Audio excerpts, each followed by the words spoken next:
E aí pessoal, bom dia, boa tarde, boa noite, tudo bem? Meu nome é Davi e hoje vamos ter uma aula falando um pouquinho sobre movimento balístico, que engloba lançamento oblíquo, alcance horizontal, lançamento horizontal, e nós vamos estar vendo um pouquinho sobre isso hoje, tá bom? Antes da gente começar, já vou pedir para vocês se inscreverem aqui no canal. Meu contato para aulas particulares também está aqui na descrição. Então, se você tiver algum problema aí com física, cálculo ou algo na área de exatas, é só você me chamar aí, tá bom? E vamos lá, movimento balístico. Em primeiro lugar, vamos falar um pouquinho sobre a parte do lançamento oblíquo. E o que é o lançamento oblíquo? É a gente lançar alguma coisa com um ângulo em relação à minha horizontal, mais ou menos assim. Que aí o lançamento oblíquo sempre vai causar esse formato de parábola aqui no movimento do meu corpo. E o que nós precisamos saber sobre o lançamento oblíquo? Em primeiro lugar, que todo lançamento vai ter uma velocidade inicial com um vetor que é tangente à minha trajetória aqui. Essa vai ser a minha velocidade v0. E esse v0 ele vai ter um certo ângulo de inclinação em relação à minha horizontal. E como nós vimos lá nas aulas sobre vetores, qualquer coisa, só clicar no card aqui em cima, que esses vetores eles podem ser decompostos em uma componente horizontal e uma outra vertical, que ficaria mais ou menos com esse formato assim. Temos um v0x e aqui um v0y. E essas componentes v0x e v0y, elas podem ser calculadas a partir do seno e cosseno do meu ângulo θ. Por quê? O meu v0x ele é a componente que é adjacente ao meu ângulo. Assim, nós temos v0 vezes o cosseno do ângulo θ. E o v0y, que vai ser v0 vezes o seno do meu ângulo θ. E algo que a gente aprendeu na aula anterior também é que quando nós temos movimentos que são simultâneos, esses movimentos são independentes entre si. E em um lançamento oblíquo, ou mesmo em qualquer movimento balístico que a gente tenha, nós vamos ter movimento horizontal e movimento vertical acontecendo simultaneamente. E nós vamos ter que analisar, em cada um desses casos, o que vai estar acontecendo. Porque nós temos aqui um movimento na horizontal que eu não vou ter nenhuma força na horizontal atuando sobre o meu corpo aqui, né? Eu não vou ter uma gravidade apontando para a direita, apontando para a esquerda, ou alguma aceleração normalmente ao longo desse movimento. E aí, na horizontal, nós consideramos que temos um movimento uniforme, justamente porque eu não tenho nenhuma força, assim, tratando do vácuo, né? Eu não tenho nenhuma força, nem acelerando, nem travando o meu movimento aqui. A equação para a gente mover na horizontal o corpo vai ser a equação da posição lá do mu. X igual a x0 mais vx vezes o tempo. Sendo que esse vx aqui vai ser uma velocidade constante ao longo de todo o movimento ali. Tá? E vx vai ser a mesma coisa que esse v0x aqui. Mas e na vertical? Na vertical, nós temos aqui um corpo que sobe e desce. Isso principalmente porque nós temos uma gravidade atuando no meu sistema ali. E se eu tenho uma gravidade atuando, eu aqui realmente vou ter uma aceleração me jogando para baixo. E aí, na vertical, nós vamos ter um movimento uniformemente variado. E como nós temos um move aqui, minha equação de movimento vai ser y igual a y0 mais v0y vezes o tempo menos gt ao quadrado sobre 2. A aceleração eu considero menos g porque na vertical é a única que vai estar acontecendo no meu sistema aqui. E da mesma forma com que a gente tem aqui a equação da posição, nós também podemos aplicar a equação da velocidade e a equação de Torricelli. Porque aí nós teríamos vy igual v0y seria mais AT, mas a aceleração vai ser menos G. Vy igual a V0y menos GT. E também com a equação de Torricelli, Vy² igual V0y ao quadrado menos 2G ΔS. Ou um ΔY aqui para a gente falar que nós estamos com movimento na vertical. Assim, essas são as três equações que a gente pode usar para o nosso move aqui. Mas é importante também a gente saber de alguns pontos específicos que nós temos em um movimento balístico, que são, a gente sabe calcular o ponto aqui de altura máxima e o meu ponto aqui de queda, considerando que ele esteja na mesma altura que meu ponto de lançamento. O que acontece aqui no meu ponto de altura máxima? Eu tenho aqui que o corpo ele começa a subir, ele para de subir e começa a descer.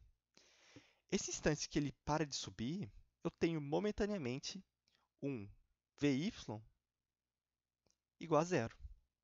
E se o Vy é igual a zero, a única componente da minha velocidade que está atuando nesse meu sistema vai ser a velocidade horizontal. E assim, temos aqui apenas a nossa componente Vx, que vai ser igual àquele V0x que eu tinha. Ou seja, se ele pedir para você o ponto de altura máxima, a gente consegue calcular o tempo que ele leva para chegar na altura máxima, usando essa equação aqui, qual que vai ser a altura máxima diretamente, usando essa equação aqui, mesmo que ele não deu tempo para nós, tá? Ou seja, nós conseguimos encontrar tudo que nós precisarmos sobre nosso ponto de altura máxima aqui. Eu vou até sinalizar aqui esse ponto aqui, que vai ser o nosso H máximo, tá bom? E o que mais que é importante a gente saber? Se a gente está a uma mesma altura de lançamento e pouso, sem resistência do ar, em um vácuo, em condições ideais, essa minha velocidade de lançamento em módulo vai ser igual à minha velocidade de pouso aqui. Quer dizer que as minhas componentes horizontal e vertical vão ter o mesmo módulo do lançamento, mas, obviamente, a minha velocidade na vertical ela vai ser negativa. E com isso, nós teremos aqui uma velocidade em y menos v0y e aqui a mesma velocidade vx de sempre. Mas e se eu quiser calcular a velocidade total momentânea em um determinado ponto específico assim? Por exemplo, eu estou aqui, quero calcular qual é a minha velocidade. Para fazer isso, nós usamos o próprio teorema de Pitágoras para calcular. Porque, independente do ponto, eu vou ter que v ao quadrado é igual a vx ao quadrado mais vy ao quadrado. Assim, em qualquer ponto, nós conseguimos calcular a nossa trajetória, a nossa velocidade ao longo da trajetória ali, ok?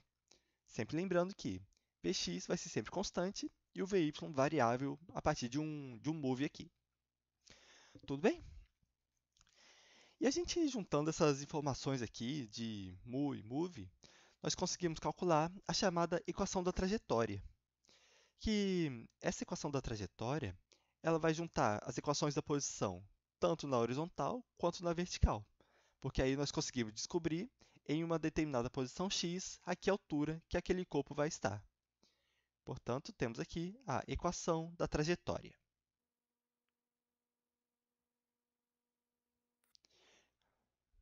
E como que vai funcionar?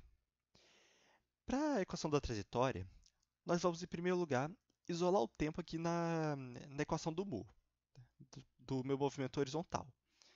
Porque x é igual a x0, e vx nós já sabemos que vai ser v0 cosseno vezes o tempo. Eu vou isolar esse tempo aqui na minha equação.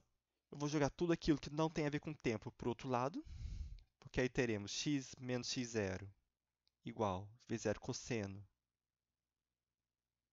vezes o tempo, e o tempo vai ser x menos x0 sobre v0 cosseno. E para a gente facilitar nossas contas aqui, nós vamos considerar o x0 como sendo igual a zero, porque seria o próprio ponto de lançamento ali. Então, para facilitar as contas, vamos chamar ele de zero mesmo. E vamos pegar essa expressão e colocar ela aqui na nossa equação da posição na vertical. Porque aí nós teremos o seguinte: y igual y0 mais o v0y, que vale v0 seno de θ, vezes o tempo, menos gt ao quadrado sobre 2. E aí, de novo, y0 vou considerar zero, porque eu vou considerar aqui que eu estou lançando a partir do chão. Só lembrando que se eu tiver posições diferentes de lançamento e pouso, a gente não considera o y0 igual a zero, tá? Mas na prática depois a gente só vai somar a nossa altura inicial. E aí, vamos substituir nossos dados aqui então. Eu tenho aqui y igual v0 seno. O meu tempo eu vou colocar aqui x sobre v0 cosseno, menos g sobre 2, e o nosso t ao quadrado aqui, que seria x sobre v0 cosseno ao quadrado. Então, beleza. Agora a gente vai começar a manipular essa nossa expressão aqui para ver o que a gente consegue cortar, o que a gente pode simplificar, né? Porque, por exemplo, aqui eu tenho um v0 em cima, v0 embaixo. Eu posso cortar isso aí. Cortei e cortei. E no final aqui vai ficar para mim y igual a x vezes o seno sobre cosseno, menos g sobre 2, vezes, aqui elevando tudo ao quadrado, x ao quadrado sobre v0 ao quadrado,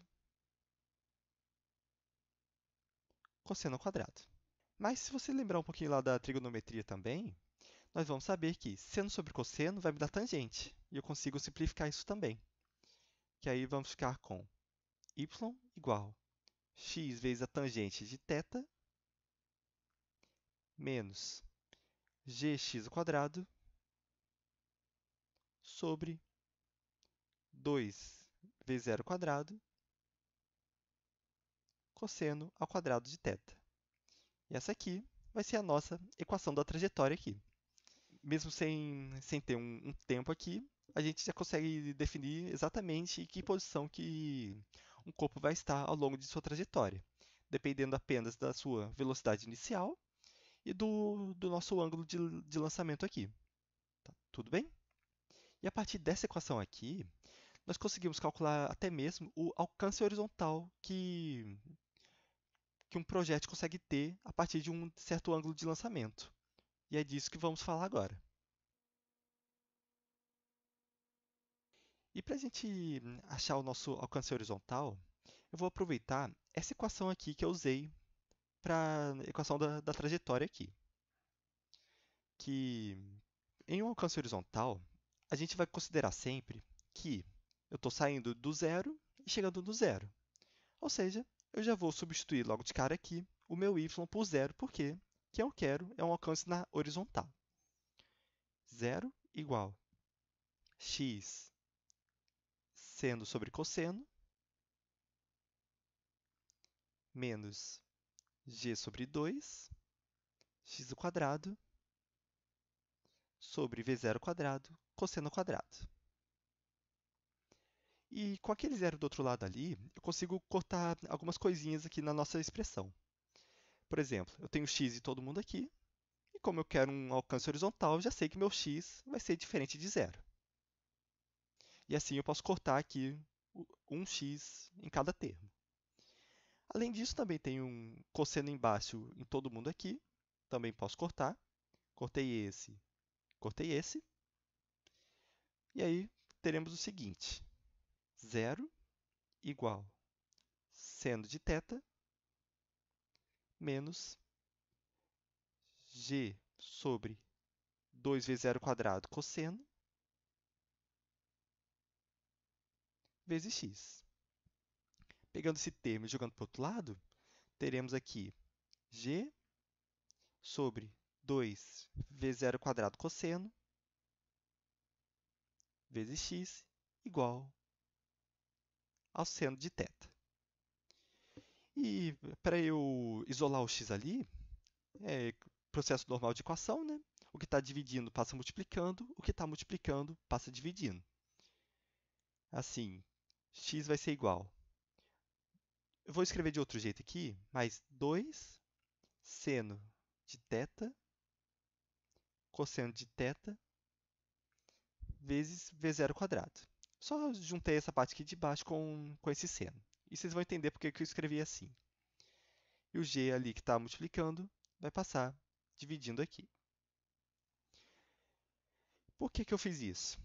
Lá na trigonometria, a gente sabe que 2 seno de θ cosseno de θ equivale ao seno do arco duplo, o seno de 2θ, o que eu posso substituir aqui. E assim a gente vai ter x igual seno de 2θ, ou v0² seno de 2θ, sobre g. Assim, podemos encontrar a nossa equação do alcance horizontal. E um negócio interessante sobre essa equação aqui do alcance horizontal é que ele também nos permite encontrar qual que é o ângulo para que a gente tenha um alcance máximo em qualquer situação. Que, se a gente for pensar, o valor de um seno, o máximo dele pode ser 1. Né? O seno varia entre -1 e 1, independente do ângulo. E, para a gente ter aqui um alcance máximo, nós precisamos que o seno tenha o maior valor possível. Por quê? Tanto a minha velocidade inicial quanto a minha gravidade vão ser constantes. E aí, seno de 2θ vai ter o seu valor máximo, que é 1. E o único valor de seno que dá 1 é o seno de 90 graus. Assim, precisamos que 2θ seja igual a 90 graus. E se 2θ é igual a 90, o θ é igual a 45 graus. O que a gente entende daqui? Se a gente tem uma mesma altura de lançamento e de pouso, eu sempre vou ter um alcance máximo se eu lançar um corpo a 45 graus. Beleza? Isso é usado em várias coisas na vida real, tipo lançamento de projéteis, até mesmo nas Olimpíadas, assim, em salto de distância, eles sempre tentam chegar o máximo possível perto dos 45 graus para chegar num alcance máximo ali, ok? E assim, nós conseguimos um alcance máximo na nossa trajetória aqui, beleza? E ainda falando sobre essa parte aqui de lançamento balístico, nós temos também a questão do lançamento horizontal, que nada mais é do que um caso específico do que a gente vê aqui no lançamento oblíquo até agora. Que, para lançamento horizontal, nós temos um caso específico em que o meu θ de lançamento é igual a 0 graus. Isso vai implicar que meu v0y ele vai ser inicialmente igual a zero. Porque o que vai acontecer é que nós temos um corpo aqui que está saindo de uma mesa horizontalmente. A partir disso, ele começa a cair aqui de uma certa altura. E aí as equações que a gente vai usar vão ser exatamente as mesmas que nós fizemos aqui para o mu e para o move. A única diferença para nós é que v0y vai ser igual a zero e, como sempre, vx aqui vai ser constante. Tranquilo? Então, gente, a gente falou tudo que a gente podia sobre o movimento balístico hoje. E, como sempre, qualquer dúvida ou sugestão, só colocar aqui nos comentários. De novo, meu contato para aulas particulares está aqui na descrição. E, para mais questões e mais aulas de física, não esqueça de se inscrever. Tá bom então, gente? Obrigado e até a próxima!